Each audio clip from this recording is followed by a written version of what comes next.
இன்னைக்கு ஒரு சாஃப்டான அப்பம் செய்ய போகிறோம். இது வந்து பாரம்பரிய முறைப்படி செய்ய போகிறோம். அதுக்கு 1 கப்பு வந்து நான் மாவு பச்சரிசி எடுத்திருக்கேன்.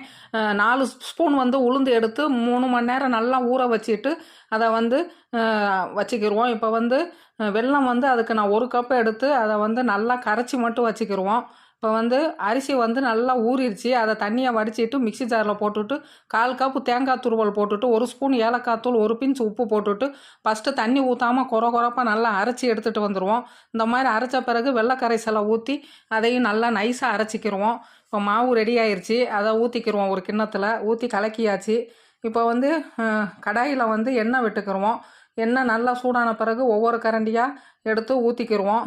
இப்போ ஊற்றின பிறகு கொஞ்ச நேரம் கழித்து மேலே எலும்பி வரும். இப்போ பிரட்டி போட்டோம்னா ஒரு பக்கம் வெந்துருச்சு. இப்போ 2 பக்கமும் நல்லா வெந்துருச்சு. அப்போ ரெடி ஆயிடுச்சு. இது வந்து நல்லா சாஃப்டாக டேஸ்ட்டாக இருக்கும்.